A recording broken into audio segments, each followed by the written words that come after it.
I am alive. So what I want to tell you that dear friends all over the world are watching. The gods are watching.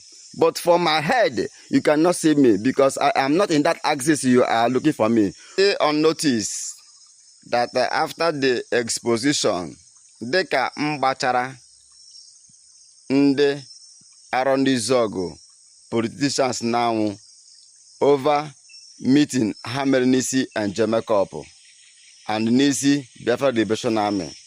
Now I am here now also informing you that they have directed DSS to come down to Obinetiti to begin to kidnap and hacking youths and the people of Obinetiti. Ndi Moko, Ndi Akemo Huchu, Ikpe Okorie, Ndị Njọkụ, Ndị Bechukwu, Ikpe Enyi, Ndị Amazo Ikpe Ọcha, Ikpe Ojii, with Ndị Moko, Ikpe Ezemba. So they are now planning to bring Nigerian terrorist army, Nigerian DSS, Nigerian civil defense, Bubago special force, base, and the Asad Dokubo boys. They are planning to bring them down to Obinetiti so that they will stay in Obinetiti to Biafrans residing at Obinetiti. And I am now bringing this update for the people of Obinetiti, the PG of Obinetiti, the PG, the government of Ndakeme Ohuchu, the government of Ikpo Kori, the government, the PG, the chairman, the youth leaders.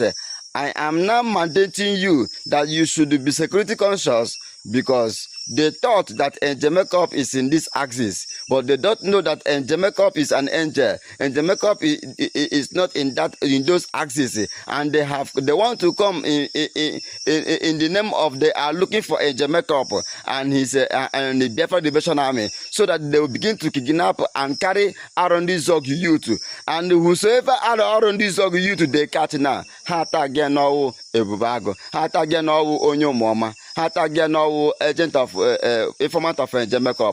Please, I want the people of Obinetiti to be security conscious. I want the youth of all youths to be security conscious. If you are not man enough, it is better that you leave Obinetiti for now. If you cannot, oh you not Obinetiti. There is war that is coming. The enemies are bringing war into Obinetiti, into Ndakemo Yutu, Ndi Ikpo Kori, Ndi Moko, and Ikpe Zemba. All these axes to Ndamaso Ekpocha. So they want to bring war. They want to kill our people. So for your own security, and it is my own duty to enlighten you of what is on ground now. So I am mandating everybody in that axis now to be security conscious. If you are not man enough, please kindly leave that area. But I assure you that the gods of our land, the will not allow the enemies to penetrate our communities, and the Fulani can never penetrate our communities. And it is on notice that it was Uchenna of Ndaniche Obinetiti that is leading these terrorist people now to kill their own people, and they are planning to station in the family house of Uchenna Okeke at Ndaniche Obinetiti. So they are coming to kill. They are not coming against Jamaica. I want you to understand, they are not coming against Jamaica because they know that they cannot see Jamaica, that Jamaica is not in that axis. So they are coming to you to arrest you. So don't say that Jamaica didn't give you this information. Why I am angel is because when I saw things in the spirit, it is my duty to tell you, for you to be security conscious. The empires, the enemies are coming to devour you. Don't say that Jamaica didn't warn you. Obiekune and Zumes and all the political leaders of Arondi Zogo who want to conduct election, this is their plan. so that they will come in order for them to do the election. But what I want to tell you that dear friends all over the world are watching. The gods are watching. But for my head, you cannot see me because I am not in that axis you are looking for me. I